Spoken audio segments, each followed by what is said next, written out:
We Earth system scientists and climate scientists are getting seriously nervous. The planet is changing faster than we have expected. We are, despite years of raising the alarm, now seeing that the planet is actually in a situation where we underestimated risks.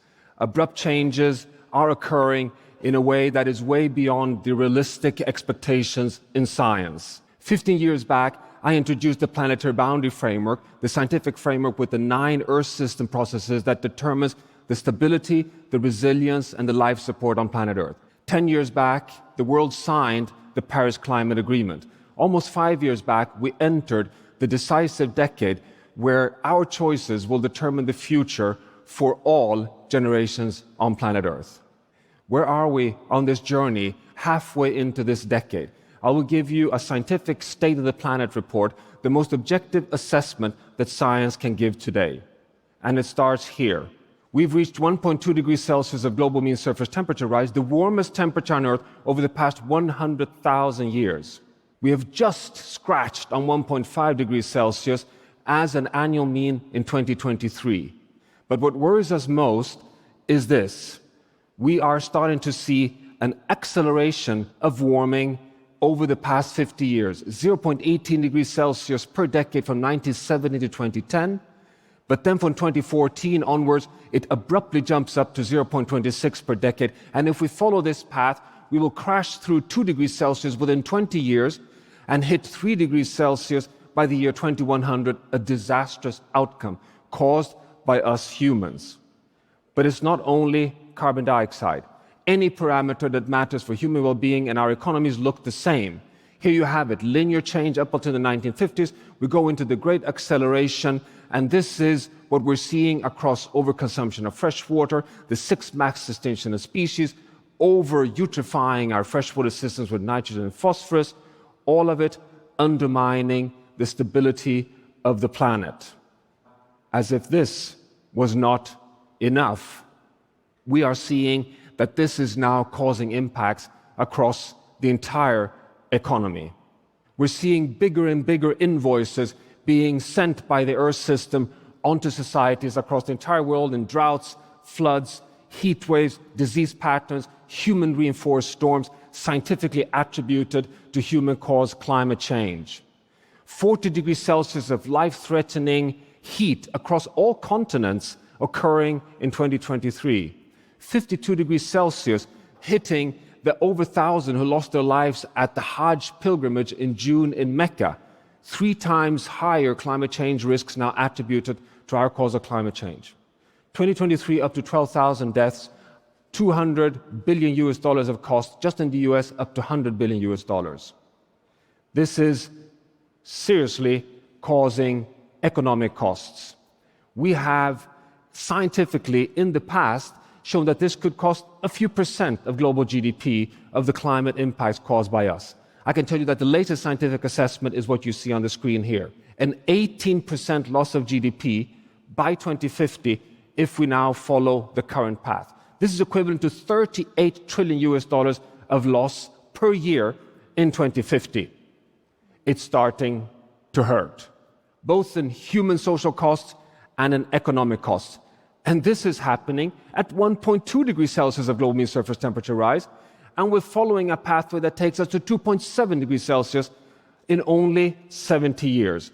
And we've had a 10,000-year period where our civilizations have developed, where we've had an enormous privilege of a planet at 14 degrees Celsius plus minus 0.5 degrees Celsius. That's the Holocene since we left the last ice age. And if you look 3 million years back, we never exceeded 2 degrees Celsius. That's the warmest temperature on Earth during the entire Quaternary. The coldest point, minus 5 degrees Celsius, ice age. I call this the corridor of life. Is it surprising that we scientists are getting really, really nervous? But it's more. It's so much more than this. The first issue is buffering capacity. The second is the risk of crossing tipping points. And both are moving in the wrong direction. Buffering capacity is the Earth system's ability to dampen shocks and stress. Like, for example, soaking up greenhouse gases in intact nature on land and in the ocean. And so far, Mother Earth has been so forgiving. Here we have the evidence. What you see here is the hockey stick of fossil fuel burning in red and deforestation in yellow. Is it this tremendous climate forcing that has caused the 1.2 degrees Celsius climate crisis so far? The answer is no. 53% of the carbon dioxide from fossil fuel burning and land system change have been soaked up by intact nature on land and in the ocean. It's only the blue sliver you see here, which remains in the atmosphere, causing the climate crisis so far. The problem is we have more and more scientific evidence of cracks in this system. Let's start on land. Land absorbs 31% of the carbon dioxide from our greenhouse gas emissions. We have more and more scientific evidence across so much research that the boreal forest in Canada or the temperate mixed forest in Germany and Russia are starting to lose their carbon uptake capacity. Did you know that the latest science shows that the part of the Amazon rainforest, planet Earth's richest biome on terrestrial land, has already tipped over and is no longer a carbon sink? It is today a carbon source. It's no longer helping us. But as if that was not enough, what really worries us today is the ocean. The ocean absorbs 90% of the heat caused by human-induced climate change. This is well understood, but what really worries us is what you see here. This is the latest data on sea surface temperature across the ocean. What you see here is from 1980 until today, how gradually the ocean surface just gets warmer and warmer. It's actually warming all the way down to 2,000 meters depth. This is well understood in science. It's a deep concern. It's well represented in the climate models. We understand it. Then suddenly in 2023, something happens. Temperatures just go completely off the charts, 0.4 degrees Celsius outside of the warmest temperature in previous years. What's happening? We admittedly must be honest here. We do not know. El Niño is certainly partly to blame, but cannot explain it all.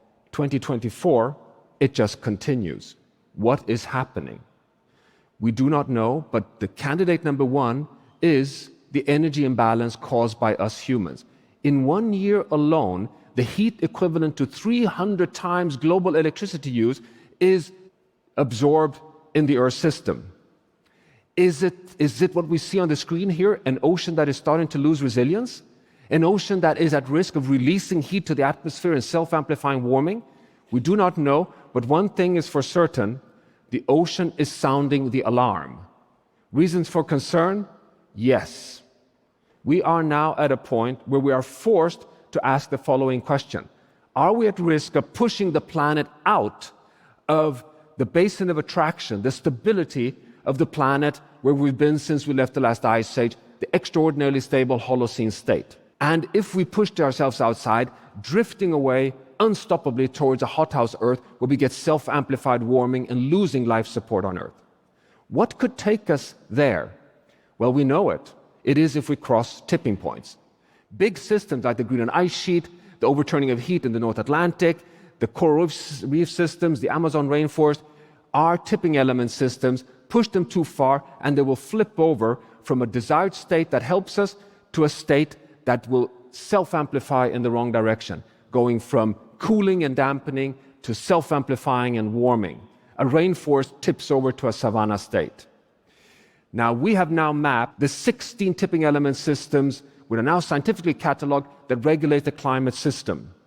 These 16, and you see the 5 in the ground zero on planet Earth in the Arctic, are connected via cascades through the ocean, particularly via the AMOC, the Atlantic overturning of heat in the ocean, all the way down to Antarctica. These are big biophysical systems that we all depend on, global commons for the stability of the planet. The question is, at what temperatures are they at risk of tipping from helping us to becoming self-amplifying foes? Well, for the first time, we have an attempt to answer that question. What you see here are the 16 tipping element systems on the y-axis, and in red you see the uncertainty range, the best estimates in science. Darker the red, the higher the risk of tipping is the temperature levels at which they're likely to cross the thresholds. The average temperature at which they are likely to tip is the yellow circle lines you see here. What this tells us is the following. 5 of these 16 are likely to cross their tipping points already at 1.5 degrees Celsius. The Greenland ice sheet, the West Antarctic ice sheet, abrupt thawing of permafrost, losing all tropical coral reef systems, and collapse of the Barents Sea ice. Just the two ice sheets hold 10-meter sea level rise, which would be unstoppable on the long term. Now, sure, there's scientific uncertainty here, as you see from these graphs, but there's one red thread in science for humanity, in the scientific message, and it's this: the more we understand of the Earth system, the higher is the risk. And here is the proof. This is 5 IPCC assessments, the Intergovernmental Panel on Climate Change, 30 years of scientific advancements. Here again, you see risk assessment, darker the red, higher the likelihood of causing irreversible change in the climate system. 30 years back, the risk was put at 5 degrees Celsius of tipping, and coming down to current state of science, the risk is set at 1.5 to 2 degrees Celsius. We are in the midst of a danger zone today. But it can be even worse than that. Let's go to the Amazon basin. Again, the richest terrestrial ecosystem on land. Climate science estimates the risk of the Amazon rainforest tipping over irreversibly to a savanna at 3 to 5 degrees of global mean surface temperature rise. A really high temperature, unlikely even to be met over the next 70 years. But if we lose forest cover, the risk is that the system can tip already at 1.5 to 2 degrees Celsius if we lose more than 20 to 25% of forest cover. So that's a very dangerous combination. Where are we today? We are at 1.2 degrees Celsius global mean surface temperature rise and 17% of deforestation. We are very close to a tipping point in the Amazon rainforest. Very close. What shall we do to avoid these unmanageable outcomes? Well, the IPCC is clear on the pathway. To stay under 1.5 degrees Celsius, to avoid crossing tipping points, we need to operate, to navigate within the global carbon budget that gives us a chance of holding 1.5. What remains for us is only 200 billion tons of carbon dioxide that we can continue emitting to have a 50% chance of holding 1.5. We emit today 40 billion tons of carbon dioxide per year, giving us 5 years at current rate of emission before we've consumed the budget. We are seriously running out of time. And the pathway for a safe landing is also well studied and understood. You have it here. Bend the curve of emissions immediately and follow a path where we reduce emissions by at least 7% per year for a safe landing and a net zero world economy by 2050. But it's more than that. We also know that even if we succeed with this, we have already loaded the atmosphere with so much greenhouse gases, with so much climate forcing, that we inevitably face a period of overshoot. We must now be prepared for a very likely breaching of the 1.5 degrees Celsius planetary boundary on climate somewhere between 2030 and 2035, in 5 to 10 years' time, and then have at best a 30, 40-year period of overshoot before we can come back to 1.5 by the end of this century. We would exceed with 0.1 to 0.3 degrees Celsius the 1.5 limit, meaning up to 1.8 degrees Celsius. What does this tell us? Well, I can tell you there are 2 main messages. Message 1, buckle up. We know for certain, 100% certainty, that this means more droughts, more floods, more heat waves, more human-reinforced storms, more disease during one generation's time. 2023, the warmest year on record, will be looked back upon as a mild year. Message 2, why would the planet come back to 1.5 after overshoot? Well, the answer is very simple. The health of the planet must be kept intact. We must continue having a planet that can absorb 50% of the carbon dioxide.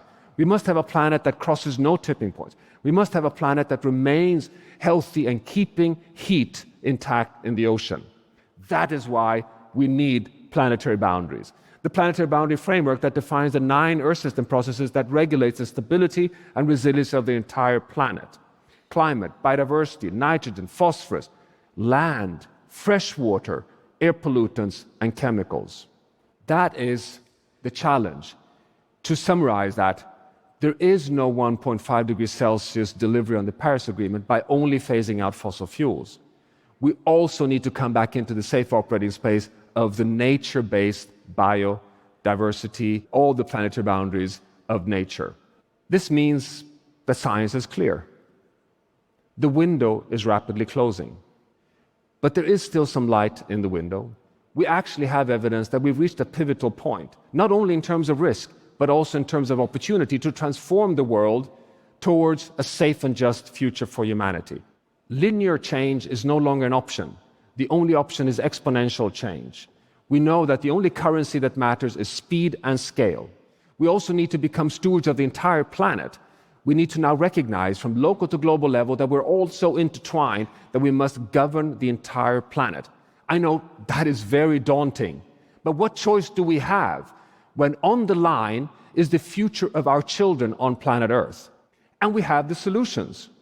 We know that solving the planet crisis is not utopia. It's not fantasy. We have the solutions for a secure, stable future for humanity. What are those transformations? Well, we know them. It's a rapid transition away from fossil fuels. It is a transition towards circular business models.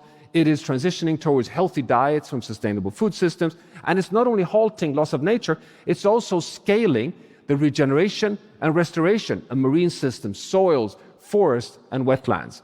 We have solutions for all of these. Just take green energy, which today is cheaper than fossil fuel-based energy. It's our choice that we're facing today. Now, I was nervous already in 2020 when we entered this decisive decade and had to cut global emissions by half by 2030. Halfway into this decade, the road is steeper than ever. It's steeper than ever. This is what really, really concerns us, that we have a situation where we now need to move so fast. And I've been standing on stages like this so many times, sharing the dire scientific diagnostic. But still, I just told you that I do conclude that there is still some window open. There is a light in the tunnel. And you may ask, what is it that makes me able to continue to be a realistic optimist in this situation? The most dire situation, I must admit, in my whole professional life. Well, actually, I promise this is an honest statement. There are so many positive items as well. The most important one in my mind is that we have ample evidence that citizens across the world, a majority of them, care about nature and climate. They trust climate science, they're concerned about climate change, and they want solutions.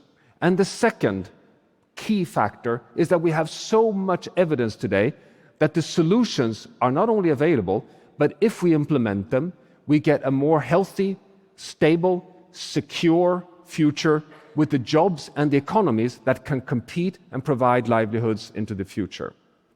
This means, dear friends, that solving the planetary crisis is not only necessary, it is possible, and we all win if we succeed.